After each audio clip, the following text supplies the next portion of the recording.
El béisbol, el baloncesto, el boxeo, el fútbol, los deportes de velocidad. Lo mejor de todos los deportes se vive aquí en Impacto Deportivo. Desde hoy comenzamos una serie de trabajos interesantes que tendrá como meta principal mostrar a los oyentes y a los peloteros jóvenes que escuchan este programa los obstáculos que han tenido que superar grandes peloteros para lograr sus sueños y llegar al Salón de la Fama de Cooperstown. Quiero arrancar con mi lanzador favorito, Pedro Martínez. Cuando hablamos de Pedro Martínez, hay una carta bonita, una carta llena de éxito. Por ejemplo, ganó 3 premios Cy Young, 8 veces All-Star, triple corona de picheo, 5 lideratos de efectividad, ingresó al Salón de la Fama de Cooperstown, Mr. Pedro Martínez. Un aplauso para Pedro. Sin embargo, no hay duda de que Pedro Martínez tuvo que superar muchos obstáculos, muchos.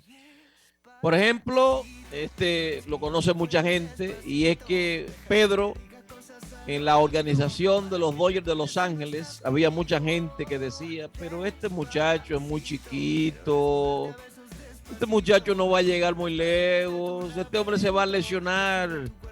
Y realmente no creían 100% en su talento. No hay duda de que para muchos atletas, cuando usted lo descartan para algo, eso se convierte en algo motivador y muy importante. Todos los seres humanos deberíamos tener a alguien que te diga, mira, tú no vas a llegar a nada, tú no puedes hacer eso, porque eso se convierte en tu gran bujía para demostrarle a él, demostrarte a ti y al mundo de que realmente sí tú puedes. Y no hay duda de que ese fue uno de los primeros elementos motivadores en la carrera de Pedro Martínez. Pero luego de ahí, le crearon a Pedro una campaña negativa, le pusieron el apodo de Headhunter. Headhunter significa cazacabeza, porque resulta que Pedro se convirtió en uno de los lanzadores guapos que pichaba adentro todo el tiempo, porque dicen los grandes lanzadores que si tú quieres ser exitoso, tienes que tomar control del home plate, de toda esa zona de strike. Y el primer paso es, Mickey, tú despegar los bateadores. Entonces el tipo tiraba adentro constantemente, y como es natural, cuando tú tiras adentro, corres el riesgo de que muchos picheos se te salgan de control, y eso provocaba que Pedro Martínez golpeara a muchos bateadores.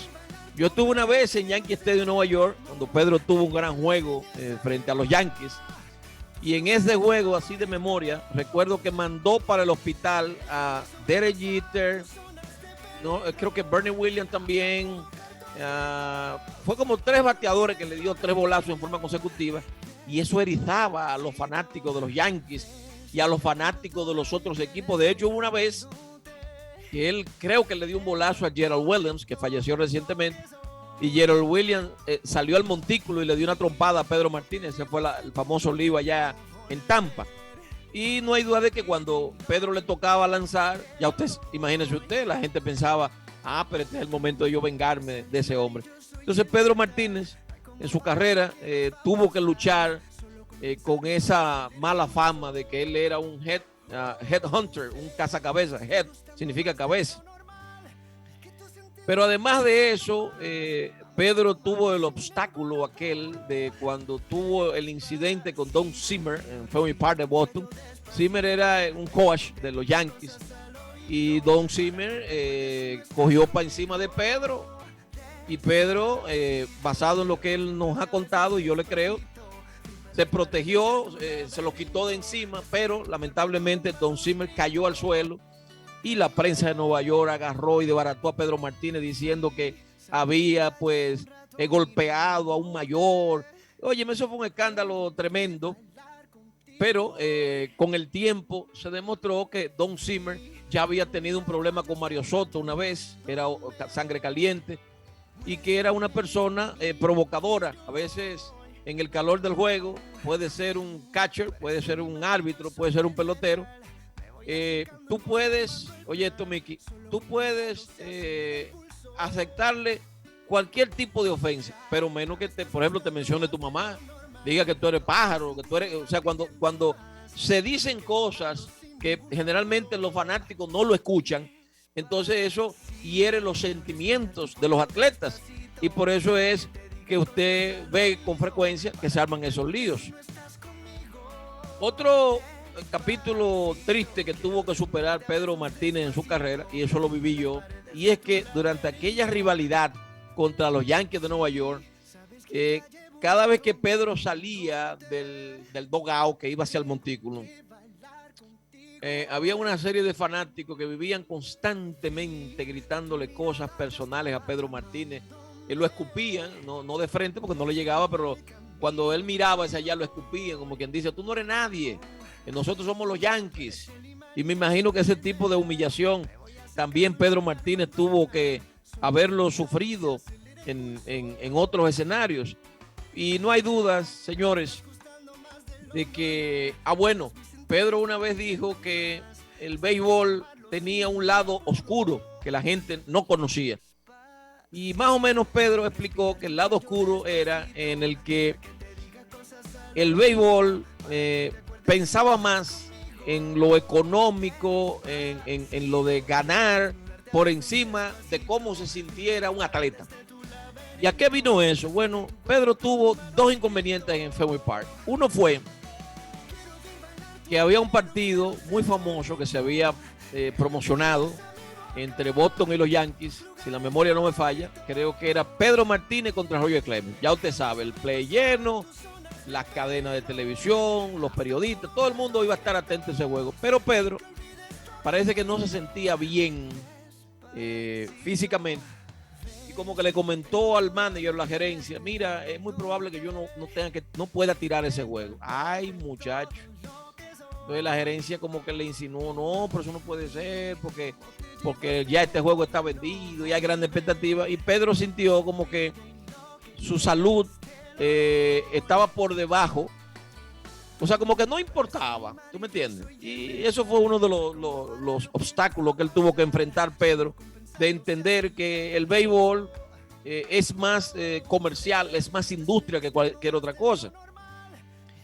Y otro problema que tuvo que enfrentar Pedro fue que durante su carrera en Boston principalmente tenía un asedio muy grande de la prensa, de los peloteros, de los fanáticos, no tenía privacidad. Entonces cuando llegaban esos juegos grandes, por ejemplo contra los Yankees, Pedro nos contaba, o yo lo entrevisté muchas veces, que él necesitaba estar tranquilo, relajado, concentrado, porque usted iba a enfrentar al equipo más ganador en la historia del béisbol de Grandes Ligas. Entonces resulta que un día Pedro llegó un poquitito tarde al play. Ay, la prensa lo acabó, que cómo es posible que el principal lanzador de Boston, la estrella de la organización, pusiera el mal ejemplo, llegando tarde al play. Y cuando Pedro lo entrevistaron, él simplemente dijo que había llegado un poquito más tarde porque se había quedado completando su preparación física y mental para el juego en su casa. Algo que no es lo correcto, pero él tenía alguna razón en ese sentido.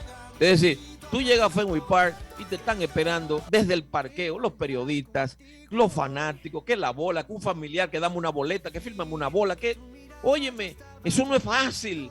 Y a veces uno tiene que entender a los peloteros, y todo eso lo vivió Pedro Martínez. Pero yo creo que más que todo eso, lo principal en la carrera de Pedro Martínez, que lo llevó al Salón de la Fama de Cooperstown, fue que el desprecio lo hizo crecer hasta ser un Salón de la Fama de Cooperstown. ¿Por qué? Porque cuando usted le dicen comenzando una carrera, no solamente que te lo dicen, sino que tú escuchas el cuchicheo, y vienen los compañeros y dicen, mira, fulanito dijo allá en el clubhouse mira, que tú eres muy flaquito, que es muy chiquito, que tú no vas para parte. Ay, eso es tremendo, que tú te sientes como despreciado, marginado. Y entonces hay que tener un gran poder de la cabeza, de la mente, para tú levantarte y llegar a ser, señores, un miembro del Salón de la Fama de Cooperstown, como lo logró el gran Pedro Martínez.